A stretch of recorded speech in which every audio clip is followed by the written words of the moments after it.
Sir இன்னைக்கு எதை பற்றி பேசணுன்னாக்கா சார் இந்த இடத்த பாருங்க சார்.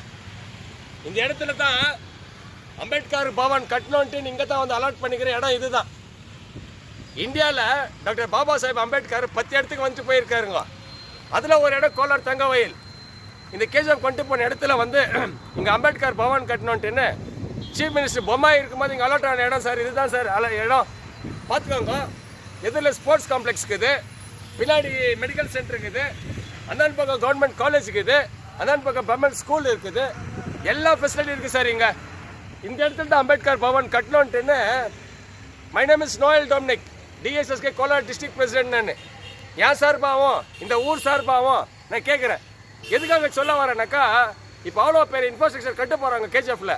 அது எங்கே கட்டுறாங்கனாக்கா உலகமதி ரோட்டில் சார். அங்கே எந்த ஒரு ஃபெசிலிட்டிஸ் இல்லை, சைக்கிளே போகிறதில்ல அந்த பக்கம். இப்போ அவ்வளோ பேர் இன்ஃப்ராஸ்ட்ரக்சர் அங்கே கட்டினாக்கா அதை யார் பராமரிப்பாங்க? இப்போ ஆல்ரெடி கேஜிஎஃப்ல பெரிய பெரிய கன்ஸ்ட்ரக்ஷன் எல்லாம் பண்ணி பாழடிச்சுன்னு போயின்னுக்குது. அது மாதிரி இதுவும் பாழ் அடையக்கூடாதுன்றதுக்காக என்னுடைய ரிக்வஸ்ட்காக இதே இடத்துல கட்டணுன்ட்டு நான் கேட்குறோம் சார்.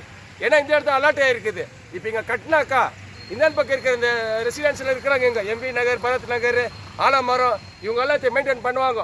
பக்கத்தில் போலீஸ் டிபார்ட்மெண்ட் இருக்குது, எதில் ஸ்போர்ட்ஸ் காம்ப்ளெக்ஸ் இருக்குது, ஸ்கூலு, காலேஜு, மெடிக்கல் சென்டர் எல்லாம் இருக்குது. அப்போ நல்லா டெவலப் ஆகும், இன்னும் நல்லா இருக்கும் சார். ஊரில் இன்ஃப்ராஸ்ட்ரக்சர் கட்டினாக்கா அவுட் ஆஃப் சிட்டியில் கட்டணும் சார். நீங்கள் எக்ஸ்டென்ஷனில் கட்டுறீங்க. I request to honourable MP and MLA to construct the Ambedkar Bhavan here itself, because this is the place where the government allotted to Baba Saheb Ambedkar.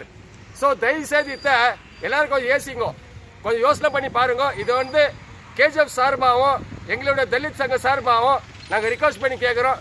தயவுசெய்து இங்கே construct பண்ணி தாங்கன்ட்டு கேட்டு நன்றி சொல்லிக்கிறேன். ஜெய் பீம், ஜெய் ஹிந்த், ஜெய் கர்நாடகா.